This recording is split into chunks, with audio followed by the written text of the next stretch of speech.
The wind is shifting. You can feel it in the cost of a bag of groceries, in the fragility of the power grid, and in the quiet, persistent anxiety about the future. For about 40 years, the global economy operated under a quiet assumption that growth, once achieved through capital expansion, would naturally lead to a human flourishing. We lived in the Oceanic Era, a world where capital was a ghost, moving across borders all at the speed of light, detached from the soil, the factory, and the human hand. But we were sold a mathematical era. We built an oceanic system where financial wealth outpaced the real world, rewarding the trade of paper instruments over the creation of physical goods. Our current models treat capital as the prime mover. Even when economies look at the purchasing power parity between countries or even real output production, they often view capital as an independent engine of wealth. It isn't. Capital is not the engine, it is the secondary multiplier. Think of it like this: a machine is just yesterday's sweat and yesterday's coal or energy stored in steel. Infrastructure is just energy that is captured and held still within. None of this existed independently of the underlying physical processes that created them. We must transition to a stewardship economy grounded in the Continental Era, a return to physical constraints, territorial sovereignty, and a systemic resilience.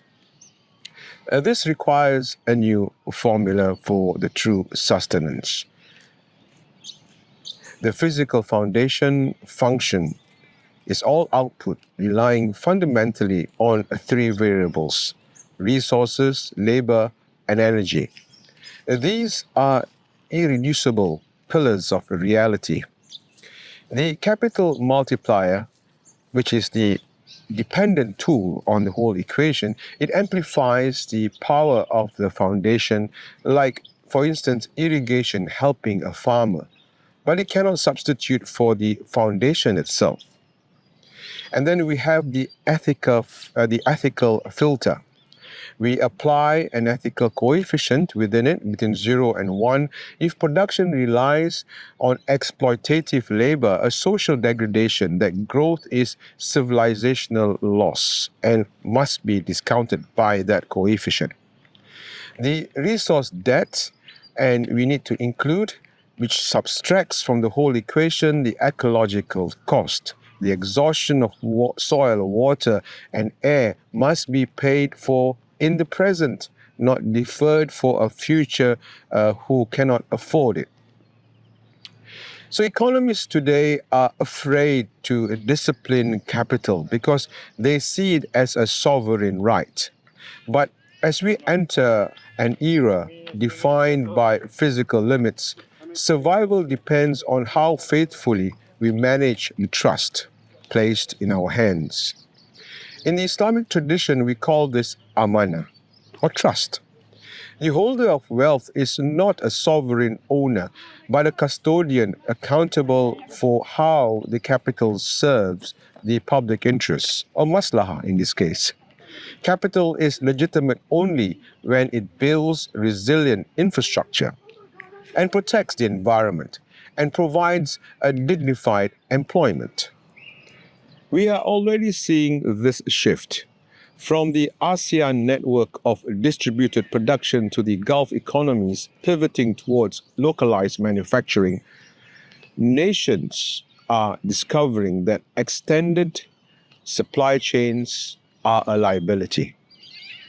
They are prioritizing territorial control and domestic resilience over the pure efficiency of global integration.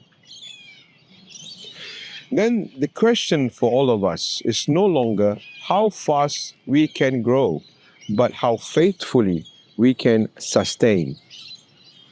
I have detailed this framework in my latest article, The Stewardship Economy in the Continental Era, now live on Substack. We explore why the techno-feudal model is fracturing and how we can redesign our institutions to anchor essential production locally.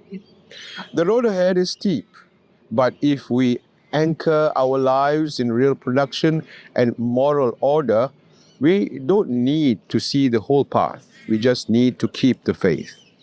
What part of the transition from oceanic to continental economics feel the most urgent in your local economy?